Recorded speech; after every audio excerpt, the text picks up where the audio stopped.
Did you know Ian Poulter is waiting for the legal dispute resolution regarding the suspension imposed on him and other LIV players? Luckily, Ian Poulter is scheduled to tee it up this week in the Czech Masters as he makes a comeback to the DP World Tour. Do you think the 16 disqualified players are in the right, or are they in the wrong? Keep watching closely. We've got everything you need to know about Poulter's upcoming return. Firstly, how did Poulter force his way back into the Scottish Open? When a judge gave the Ryder Cup champion and other LIV Golf players a temporary stay of suspension pending a final decision back in July, the players pledged to continue competing on the defunct European Tour. However, Poulter was among a group of players who filed a lawsuit. All players who had participated in the first two LIV events without authorization had been penalized and disqualified from the Scottish Open, Barbasol, and Barracuda championships. Poulter, Adrian Otaegui, Harding and Branden Grace were able to force their way back into the Scottish Open field thanks to a last-minute suspension reprieve. Poulter is participating in this week's tournament at the Albatross Golf Resort in Prague while waiting for the final decision. Laurie Canter, another LIV participant, joins him. "I feel secure in the stance that I have always committed to the European Tour," Poulter said in a July interview with The Guardian. "For 24 years, this has been my home tour. Why should that alter? Many people have handed their cards up via the tour they have been on for 24 years, played 389 events, and have been as dedicated as anyone." Up next, how much has Poulter earned recently? No one wants to experience a total sense of exclusion. The 46-year-old has earned more than $500,000 in individual prizes from the first three LIV golf competitions, with his tied 13th place performance at the most recent competition at Bedminster earning him just over $293,000. His Majestics GC team, who finished second in London and third in London, thanks broadly to recruit Henrik Stenson, winning the title and $4 million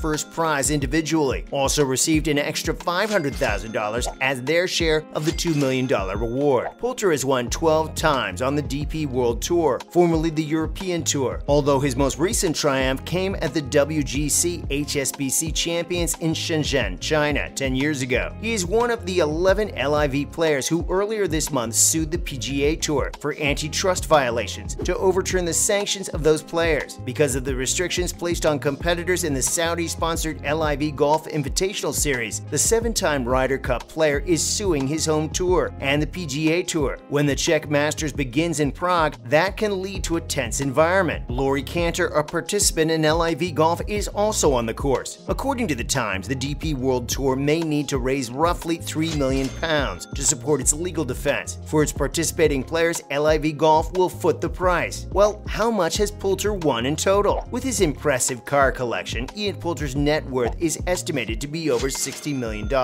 Ian Poulter turned professional in 1996 and won his first Open d'Ivoire in 1999. He joined the PGA Tour in 2005 and the European Tour in 2000. He now has 16 professional wins, including 12 on the European Tour. As of this moment, Ian has accumulated more than $40 million in tournament winnings. So, how many players have been fined and disqualified? Ian Poulter and Lee Westwood are two of the 16 players who have been fined $120,000 and disqualified from competing in the Genesis Scottish Open, which will be held at the Renaissance Club in Barracuda the following week as a joint sanctioned event between the DP World Tour and the PGA Tour. This information was first released by the Daily Telegraph. The players threatened legal action against the DP World Tour in an open letter if the present sanctions are not lifted by Friday. Poulter recently took to Twitter to thank the Czech Masters and Petr Dedic for the great tournament. He posted, "Thanks, #Czech Masters, and @PetrDedic_DD_Real. You run and promote a great tournament. Congratulations. Sorry I couldn't post more videos as @DP World Tour restricted us. Hope to come back to Czech Republic soon. You guys have been amazing." So despite the fining and disqualification, the golf pro still enjoys the tournaments. Up next, what did the letter say? 16 participants from the LIV Golf Invitational this week in Portland signed the letter and will probably face the consequences for participating. The letter, forwarded to other board members and DP World Tour CEO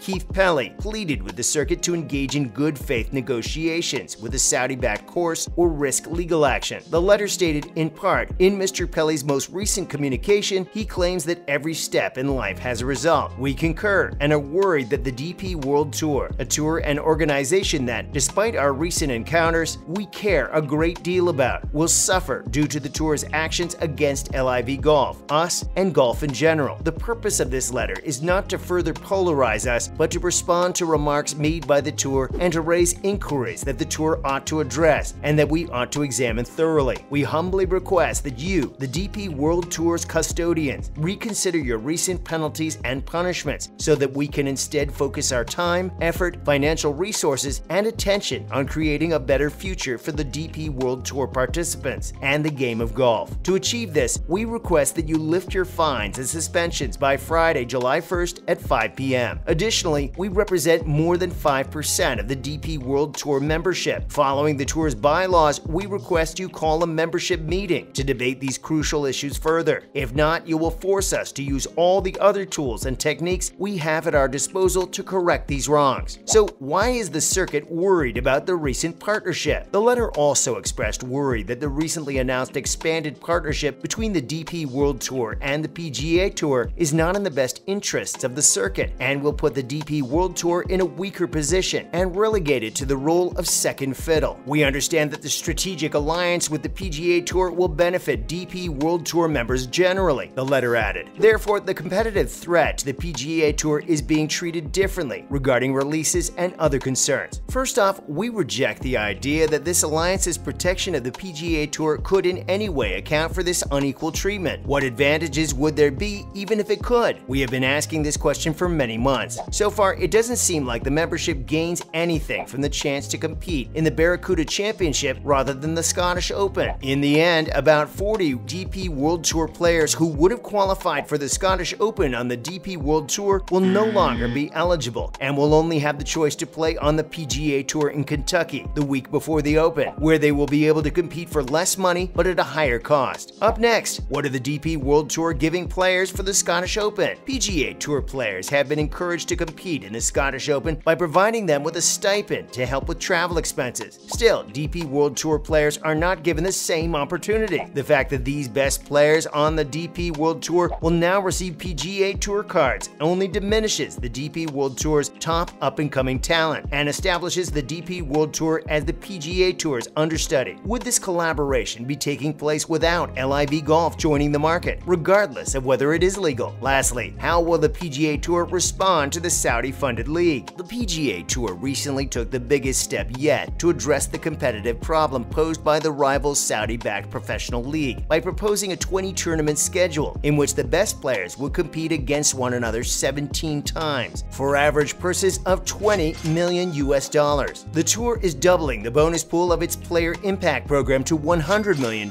and changing the criteria so it is geared towards media exposure. The most significant thing that came out of a private meeting of 23 top players last week was what Monahan described as a new model that guarantees the best play in the same tournaments more often, a new system for guaranteeing the best play in tournaments. Players came together to strengthen the tour platform by recognizing that if fans invest in the PGA Tour, it means a hell of a lot more if they know the players invest right back, Monahan said. The Century Tournament of Champions at Kapalua is the starting point for the 20-tournament commitment. Top players are expected to be eligible in January. Did you learn anything new about Ian Poulter's upcoming return to the DP World Tour? Comment with your thoughts on whether or not the 16 players fined and disqualified from the LIV events are in the right or the wrong. Also, don't forget to like the video and subscribe. We don't want you to miss out on more content just like this.